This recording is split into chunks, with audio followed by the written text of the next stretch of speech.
सबसे पहले आप सभी को आज़ादी प्राप्त होने के 80 वर्ष पूरे होने पर बहुत ढेर सारी बधाई।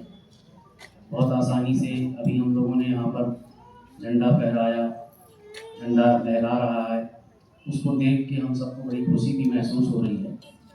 लेकिन एक वो वक्त था जब लोग चोरी छुपे झंडा फहराते थे या फहराने की कोशिश करते थे, और इस कोशिश में भी बहुत सारे लोग नाकाम हो जाते थे।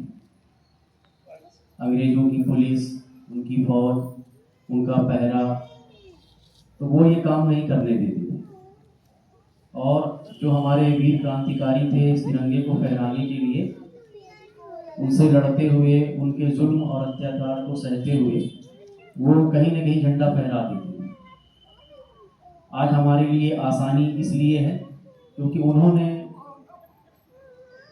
अपना सर्वस्व न्यौछावर किया इस तिरंगे को फहराने के लिए। अब हमको आज़ादी मिल गई है, हमारी जिम्मेदारी बस ये है कि इसको हम बाकी रखें और बचा के अपनी आने वाली नस्लों तक पहुंचाएं। जिस वजह से ये आज़ादी के लिए लड़ना पड़ा, जिस वजह से हमारा देश गुलाम हुआ, सबसे पहले गुलामी जो है वो लोगों के दिमाग में आई। ईस्ट इंडिया कंपनी जब हमारे देश में आई, लोगों को प्रलोभन दिया, यहाँ के छोटे बड़े राजा रजवाड़े नवाब जो होते थे उनको तरह तरह से प्रलोभन दिया और उसके जरिए से लोगों को मानसिक रूप से पहले गुलाम बनाया, फिर उसके बाद देश गुलाम हुआ। इसी तरह से आज़ादी भी, देश को आज़ादी बाद में मिली, पहले लोगों के दिल और दिमाग में आज़ादी के सपने आए, फिर लोगों ने प्रयास किया और आज़ादी मिली। तो हमको ये बात ध्यान रखना है कि जिस तरह से हमारे महापुरुषों ने, हमारे क्रांतिकारियों ने, आज़ादी के वीर योद्धाओं ने अथक परिश्रम करके, कोशिश करके और अंग्रेज़ों की तमाम साजिशों को नाकाम करते हुए, उनके जुल्म और अत्याचार को सहते हुए और आज़ादी छीन ली और हम तक पहुंचाई, हमको इसको बाकी रखना है।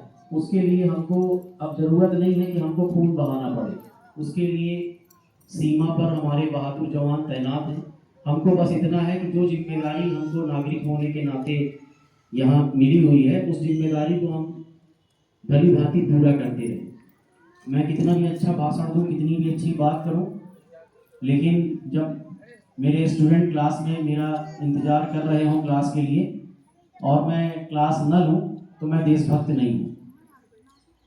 तो बस हम सबको यही सोचना चाहिए कि जो जो जिम्मेदारी हमको मिली है उसको अगर हम अपने पूरे तन मन धन के साथ पूरा करते रहेंगे तो ये आज़ादी बाकी रहेगी और आज़ादी हमारी आने वाली नस्लों तक, हमारे बच्चों तक पहुँचेगी। ये जो रंगारंग कार्यक्रम आप देख रहे हैं, इसके लिए सबसे पहले प्राचार्य महोदय का धन्यवाद है और संस्था स्टाफ के हमारे तमाम सदस्य हैं, हमारे विद्यार्थीगण हैं। डॉक्टर प्रियंका शर्मा मैडम के निर्देशन में और स्टाफ के दूसरे जो सदस्य हैं उन्होंने जो रंगोलियाँ बनाई हैं, और सबसे आखिरी में हमारे जो सफाई कर्मी हैं, इन्होंने चारों तरफ जो सफाई की, जिसकी वजह से हम यहाँ पर आज इस माहौल में खड़े हुए हैं। तो सबको ढेर सारी बधाई, शुभकामनाएं। उम्मीद है आगे भी हम अपने कर्तव्यों को पूरा करते रहेंगे और इस आज़ादी का आनंद हम जो है उठाते रहेंगे। इसके साथ ही अभी जो प्रोग्राम होना है, राष्ट्रगीत राष्ट्रगान, उसके बाद मिष्ठान वितरण होगा और प्रोग्राम जो है वो समाप्ति की घोषणा होती है।